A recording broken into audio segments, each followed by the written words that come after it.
Bonjour les audacieuses de la foi et bienvenue sur la chaîne Oser vaincre. Aujourd'hui, nous allons parler de la loi de la foi.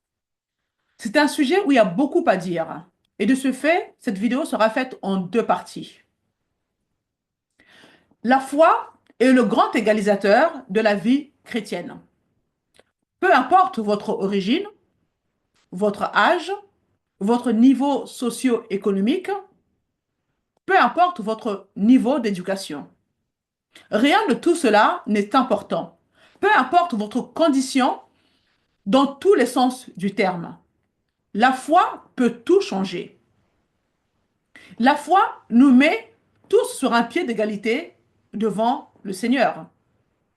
Quelles que soient vos origines, quel que soit votre arrière-plan, quelle que soit votre famille, quels que soient tous les défis de votre vie, si vous évoluez dans la dimension de la foi, cela donne un équilibre à votre vie. En fait, cela vous place en tête de 99,9% des chrétiens dans le monde. Car la plupart des chrétiens, malheureusement, ne marchent pas par la foi. Alors, si nous pouvons apprendre ce qu'est la foi et comment elle fonctionne, alors nous pouvons entrer dans un niveau différent de vie abondante. Nous parlons des lois du royaume. Dès le départ, j'ai expliqué dans la première vidéo que nous avons été transférés dans le royaume de Dieu, mais nous ne savons pas comment fonctionne ce royaume. Nous ne connaissons pas les lois qui régissent ce royaume. Et donc, cette série, c'est vraiment dans le but de faire en sorte que nous puissions connaître ces lois et coopérer avec elles pour qu'elles puissent travailler en notre faveur. Et donc, toutes les lois spirituelles fonctionnent soit pour nous ou contre nous. Que nous en soyons conscientes ou non, que nous coopérions avec elles ou non. Vous poursuivez quelque chose. Vous êtes persévérante dans quelque chose, que vous en soyez consciente ou non. En d'autres termes, quelque chose a attiré votre attention et occupe votre temps. Pour ma part, c'est la parole de Dieu. J'ai soif et faim de la parole de Dieu. C'est peut-être le cas pour vous, tant mieux. Mais pour certaines personnes, il s'agit de quelque chose d'autre. Ce n'est pas forcément les choses de Dieu qui vous attirent. Ce n'est pas là que vous dépensez le plus d'énergie. D'accord? Vous fonctionnez donc selon la loi de la patience, de la persévérance, en poursuivant de façon intentionnelle, que vous en soyez consciente ou non. Vous fonctionnez selon la loi de la semence et de la sémaille, que vous en soyez consciente ou non. Vous fonctionnez selon la loi qui consiste à donner et à recevoir. La loi de l'objectif. Tout a un objectif. D'accord? Vous travaillez dans le cadre de ces lois spirituelles, que vous les compreniez ou non. Même si vous ne coopérez pas avec elles, consciemment ou inconsciemment, ces lois fonctionnent. Elles sont à l'œuvre dans votre vie. La foi est une loi spirituelle. Allons dans Romains, chapitre 3, versets 27 à 28. Il est dit ceci. Où est donc la raison de se montrer fier? Elle a été exclue. Ou bien, personne ne peut se vanter. Donc, pour situer le contexte, personne ne peut se vanter de sa position auprès de Dieu. Ce n'est pas le fait d'observer la loi qui nous permet de nous présenter devant Dieu ou nous rend juste auprès de Dieu. Nos ancêtres ne nous ont pas rendus justes auprès de Dieu, mais quelqu'un d'autre l'a fait. Alors, où est donc la raison de se montrer fier? Elle a été exclue. Par quelle loi? Par celle des œuvres? Non.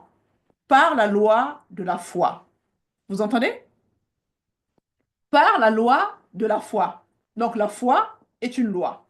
Et il est dit, en effet, nous estimons que l'homme est déclaré juste par la foi ou par la loi de la foi, indépendamment des œuvres de la loi.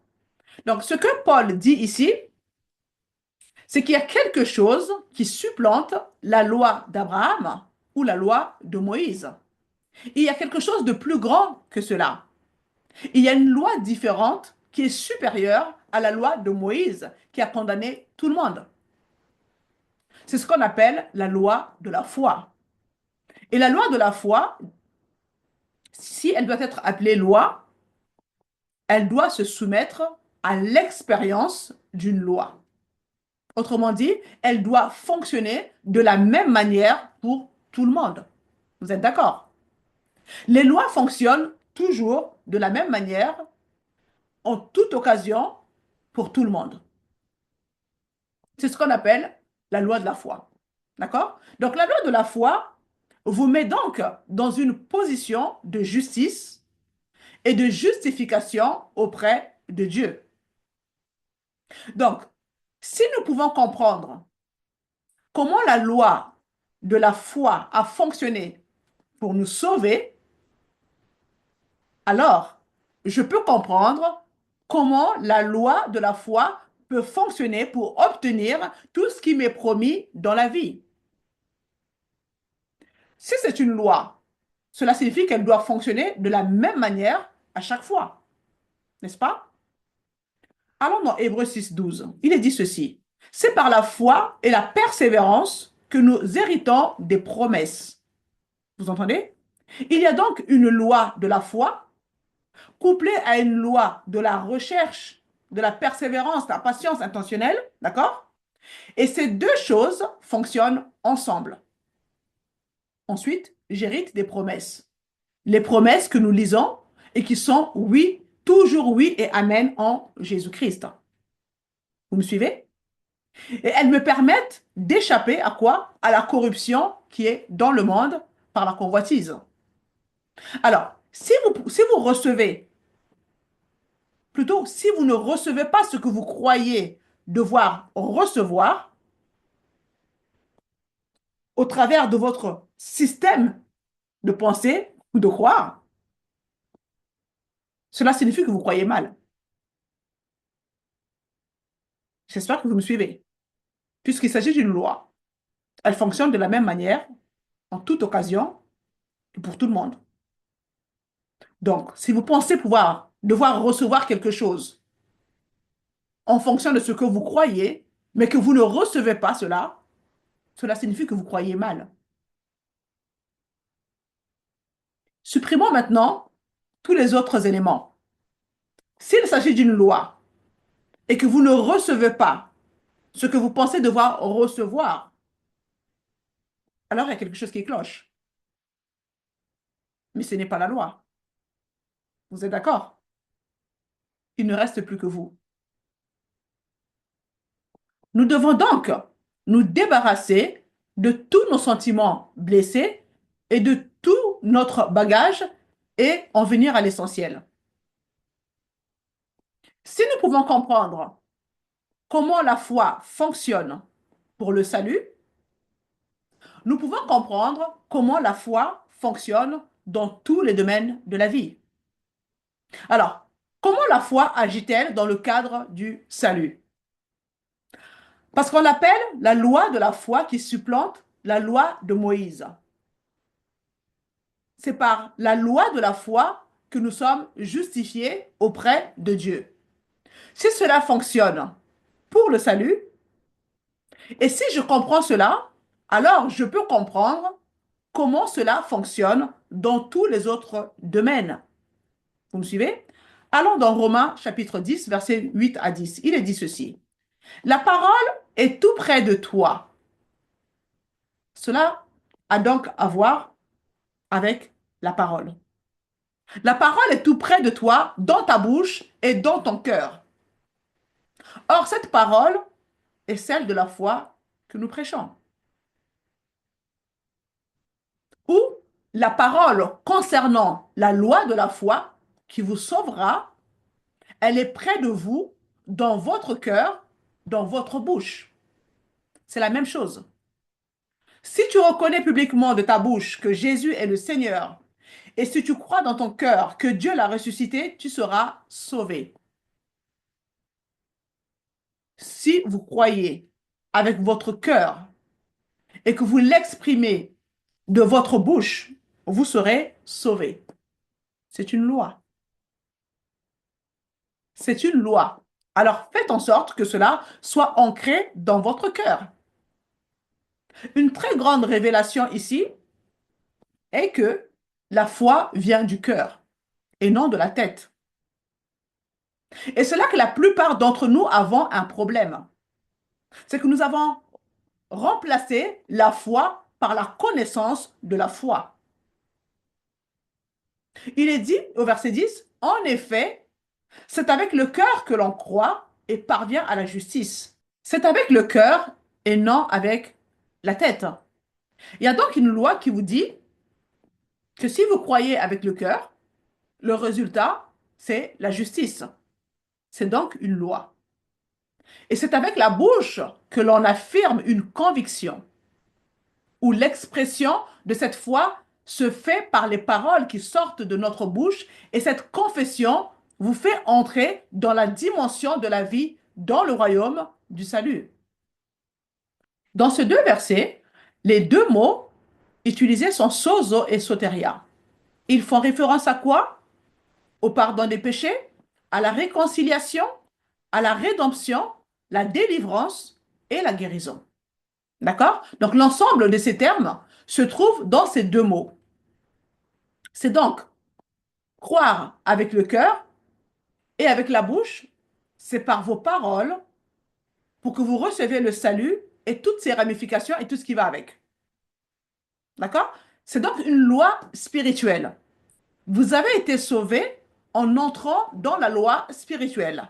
Vous avez cru et vous avez cru dans votre cœur et vous avez confessé de votre bouche. Et le seul résultat possible dans ce scénario est la justice. Il n'y a pas d'autre option. Vous comprenez? Il s'agit d'une loi spirituelle. Donc si cela fonctionne pour la justice et que vous confessez de votre bouche que Jésus est votre Seigneur, alors confessez de votre bouche tout le reste. Tout ce qui se trouve dans l'ensemble des promesses qui sont les nôtres s'obtient de la même manière. Vous me suivez? Jésus est celui qui me sauve. Il est celui qui me guérit. Jésus est ma délivrance. Jésus est ma paix. Jésus est ma provision. Jésus est ma joie. Et si vous croyez de tout votre cœur à ces choses et qu'elles sortent de votre bouche, alors la loi se met au travail. Elle produira des bonnes choses en votre faveur. Lisons Éphésiens 1,13. Paul dit ceci. En celui en qui vous placez aussi votre confiance. Il parle ici de la foi.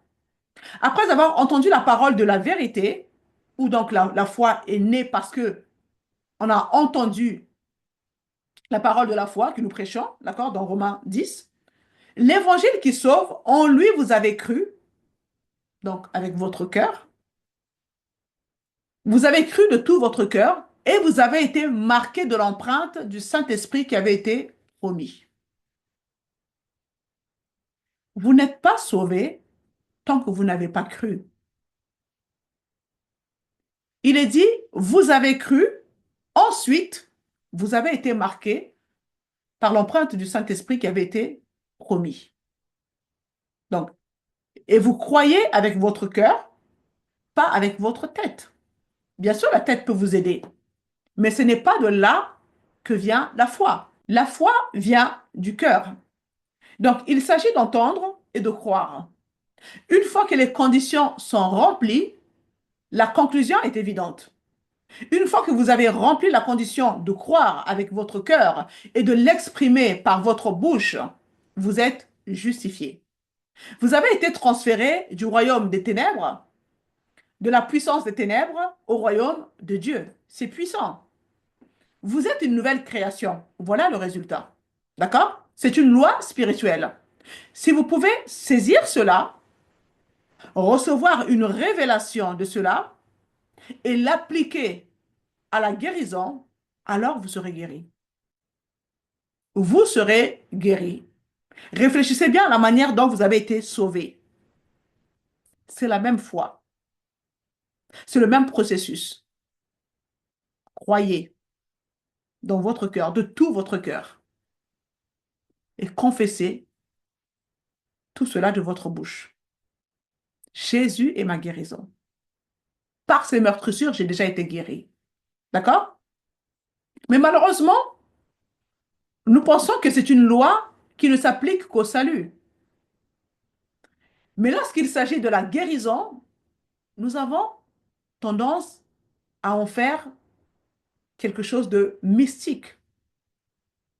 C'est la guérison quand même, c'est pas pareil que le salut. Mais c'est la même foi, c'est le même salut. C'est juste que nous pensons de la mauvaise manière. Nous pensons de la mauvaise manière. Nous avons tellement été exposés à des fausses doctrines à ce sujet. Il y a tellement de fausses doctrines qui existent au sujet de la délivrance et la guérison que nous pensons que c'est différent. Au verset 9 de Romains 10, le salut est sozo. Au verset 10 de Romains 10, c'est soteria. Cela signifie sauver, préserver, guérir, secourir et délivrer. Donc, si vous croyez de tout votre cœur que vous êtes guéri et que vous le confessez de votre bouche, c'est une loi. La loi agit de la même manière pour tout le monde, en toute occasion. D'accord? Il se peut que votre corps mette un certain temps à rattraper son retard. Mais la guérison a commencé quand vous avez cru de tout votre cœur. Vous voyez, tant de gens laissent leur corps leur dire s'ils sont guéris ou non, plutôt que de laisser la parole de Dieu de leur dire. C'est là que se situe leur problème. Oui, mais je ne me sens pas guéri. Eh bien, le problème ne vient pas de Dieu. Vous ne marchez pas par la foi, mais vous marchez par la vue, vous marchez par les sentiments. Vous voyez, vous devez vous appuyer sur la parole. Maintenant, je ne dis pas que vous pouvez juste tirer une conclusion dans votre pensée. C'est là le problème, c'est que il doit s'agir d'une révélation dans votre cœur. Une chose spirituelle doit se produire pour que vous sachiez, que vous savez au fond de vous-même que vous êtes déjà guéri. Et alors votre corps dira, ah, d'accord, j'imagine que je dois aller dans cette direction-là. J'imagine que je dois être guéri. Votre corps entend. Parlez à votre corps. Et si vous déclarez des paroles de foi avec assurance, sans incrédulité, votre corps finira par s'aligner sur la vérité de la parole de Dieu qui sort de votre bouche et elle va changer de direction. Votre corps ne sera pas là à vous dire tout le temps, mais tu souffres, oui, mais tu ne seras pas guéri, te rappeler toujours le discours du médecin. Non, votre corps va s'aligner sur la vérité de la parole de Dieu qui sort de votre bouche. Parce que l'esprit transcende et est supérieur à la chair. Il fera, votre corps fera tout ce que l'esprit en vous dit être réel. Vous comprenez? Et c'est pourquoi certaines personnes ne sont pas sûres d'être sauvées. Le problème, c'est que vous n'êtes pas convaincu dans votre homme spirituel. Vous l'avez compris avec votre tête.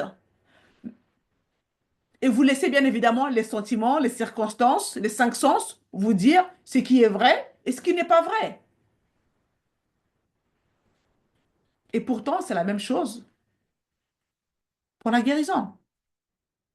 C'est la même chose pour la prospérité. Ma richesse est à l'intérieur de moi et elle se répand dans tous les aspects de ma vie. Vous comprenez? Mais elle doit d'abord commencer à l'intérieur. Je ne suis pas là en train de vous parler de mon compte bancaire. OK? Il y a beaucoup de gens riches qui mènent une vie misérable. Ils ne sont pas prospères. Je suis prospère.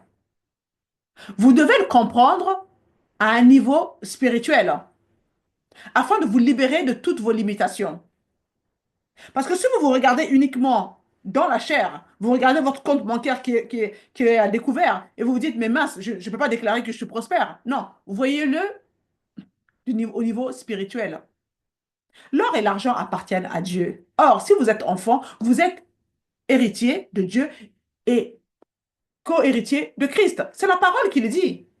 Donc, si Dieu dit que je suis prospère et que tout ce qui est à Dieu est à moi, bien sûr, je peux déclarer avec assurance et avec audace que je suis prospère.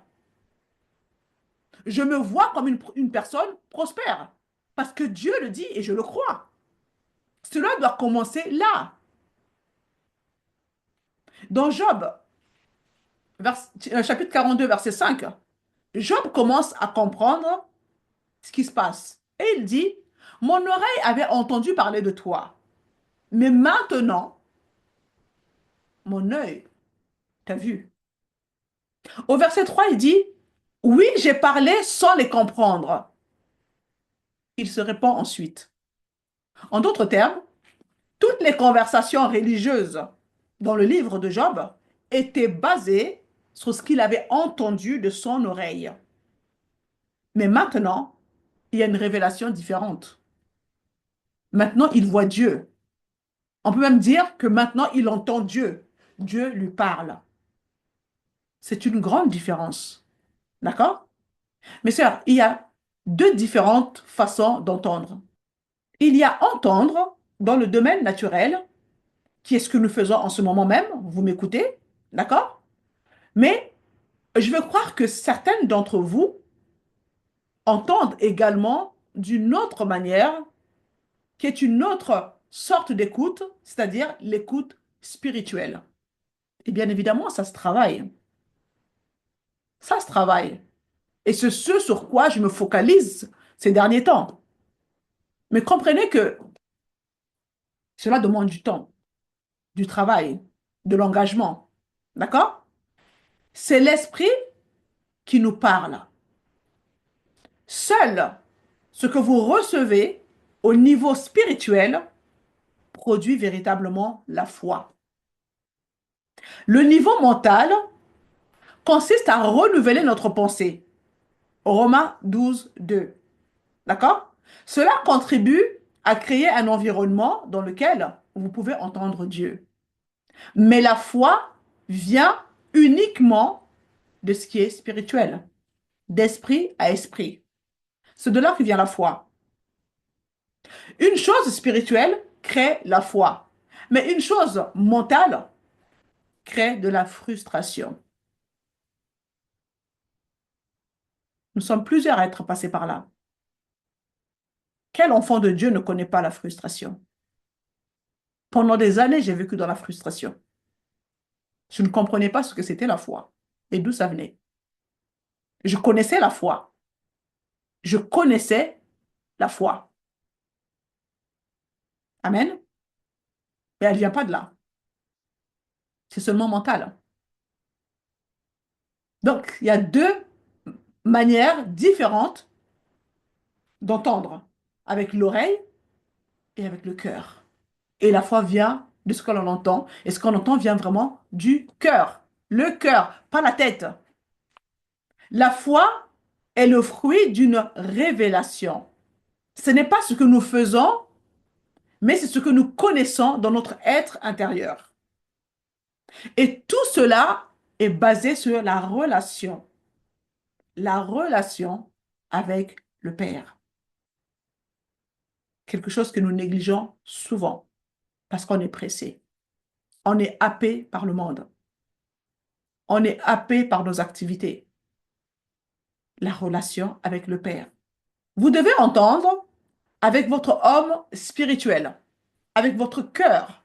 Et bien sûr, cela demande de l'engagement de votre part. Cela demande de la discipline dans vos temps d'intimité avec le Père. De la discipline dans l'étude de sa parole. Et ce n'est pas automatique. Ce n'est pas automatique. Il doit y avoir une révélation. D'accord? La foi ne vient pas de ce que votre pensée connaît. C'est ce que votre esprit entend. C'est de là que vient la foi. Romains 10, 17. La foi vient de ce qu'on entend vient de la parole de Christ. Et pour rendre cela plus clair pour vous, je dirais que ce qu'on entend vient de la parole de Dieu, où nous devons entendre en premier pour que la foi suive. Il doit y avoir le fait d'entendre, et cela vient de la parole de Dieu. Et Jésus nous dit dans Jean 6, 63, les paroles que je vous dis sont esprit et elles sont vie. Et alors, lorsque nous entendons avec nos oreilles spirituelles, nous recevons une révélation. La lumière s'allume. Peu importe la façon dont vous voulez le dire, mais soudain, il y a quelque chose qui est vivifié en vous. Le Saint-Esprit vivifie quelque chose en vous, et là, la foi en découle. Vous, vous arrivez à avoir cette foi inébranlable parce que le Saint-Esprit a vivifié quelque chose dans votre cœur. C'est de cette conception que naît le bébé appelé la foi. La foi vient en entendant. Maintenant, vous n'aurez parfois peut-être besoin d'entendre certaines choses qu'une seule fois, et cette chose sera acquise pour le reste de votre vie, et tant mieux si c'est le cas. Mais il y a certaines choses que vous aurez besoin d'entendre à plusieurs reprises. Mais nous sommes dans une relation dans laquelle nous devrions continuellement nous attendre à entendre Dieu. C'est la raison pour laquelle tant de chrétiens luttent, parce qu'ils ne sont pas dans une relation. Ils sont encore dans la religion. Et pourtant, leur pensée est renouvelée et ils ont la bonne doctrine. Mais ils ne sont pas dans une relation avec Dieu. Est-ce que vous comprenez cela? La foi vient de ce qu'on entend, mais ce qu'on entend vient de la parole.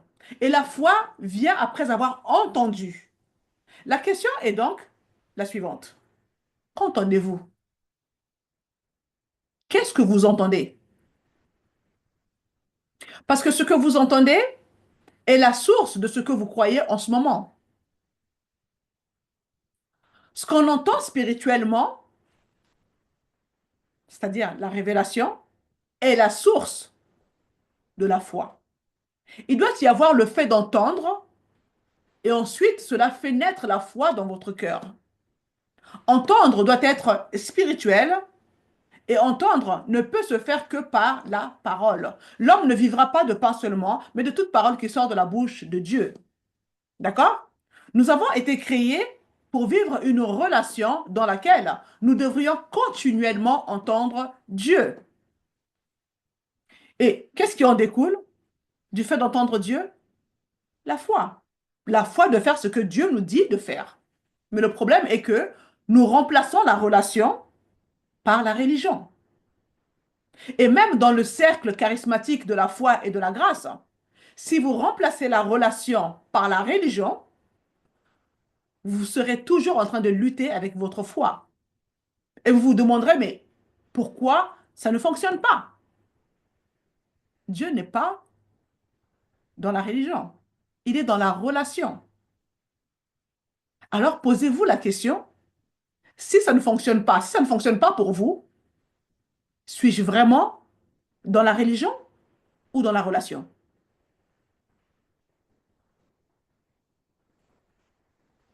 Si ça ne fonctionne pas, c'est que vous n'êtes pas dans la relation. Vous n'êtes pas dans la relation. Peut-être que vous êtes entre les deux, et là, vous écoutez les gens. Vous écoutez les gens. Et malheureusement, les personnes que nous écoutons vont déterminer la qualité de la nature de ce que nous croyons.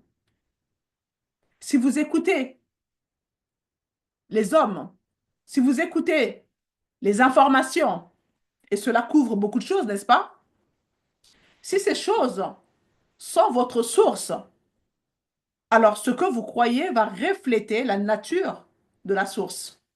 Les informations ne parlent que de conflits, d'amertume, de corruption, de peur, de tragédie.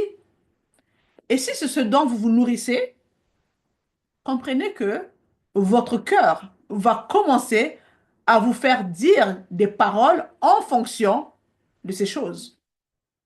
Ah oui, mais je suis vraiment inquiète à propos de ceci, à propos de cela, influencée par les infos qui sont devenues votre source. Vous n'êtes pas en communion avec le Père. Vous êtes en communion avec quelque chose qui règle votre niveau de foi ou de peur. Et vous exprimez ces peurs, puis vous avez l'audace de dire, ça ne marche pas. Ça fonctionne. Ça fonctionne parfaitement si vous faites l'inverse. Vous récoltez le fruit de la relation que vous entretenez. Mes sœurs, je sais que c'est un message qui ne vous caresse pas, mais Dieu nous corrige par sa parole.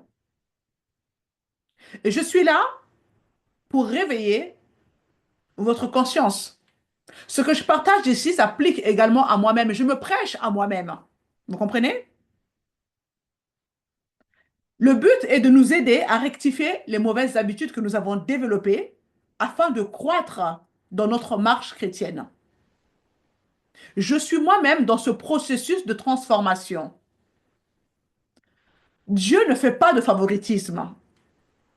Cela s'applique également à vous, cela s'applique également à moi. Il vous sera fait selon votre foi. C'est votre mise en application qui fera la différence. Il n'y a pas de favoritisme devant Dieu. D'accord? Donc vous devez avoir une relation avec le Père dans laquelle vous vous attendez à entendre Dieu. Jésus nous dit, mes brebis entendent ma voix. Vous savez, quand je lisais ce verset, des fois, j'étais en colère contre moi-même. J'avais beaucoup de frustration.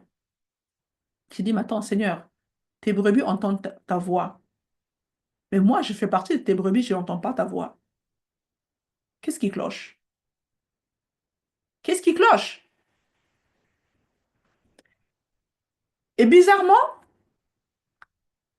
quand je ne cherche pas à entendre Dieu, que je suis en train de lire un livre quelconque qui n'a rien à voir avec la foi, c'est là où,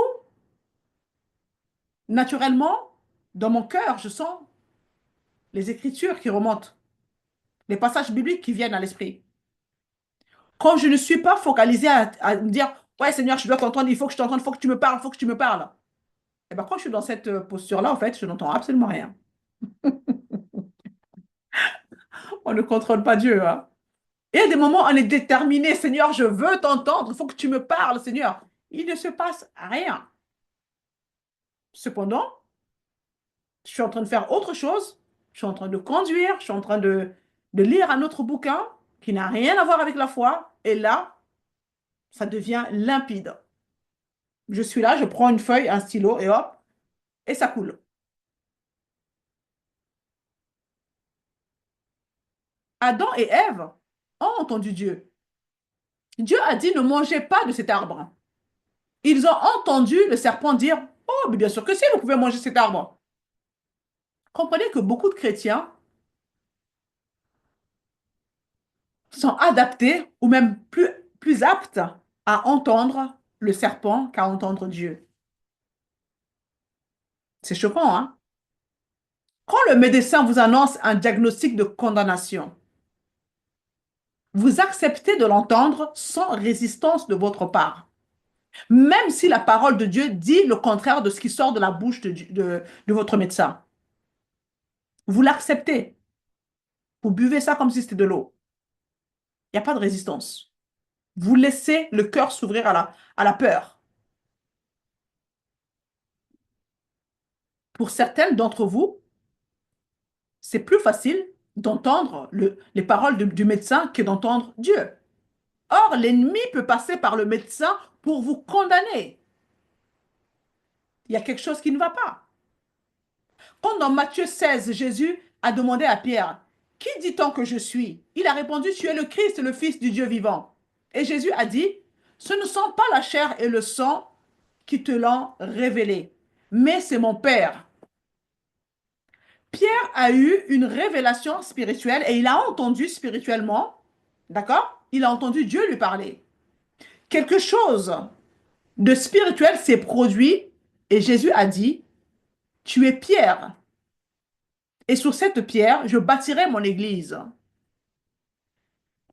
Cette révélation que vous avez entendue n'est pas de la chair et du sang, mais ça vient de mon Père.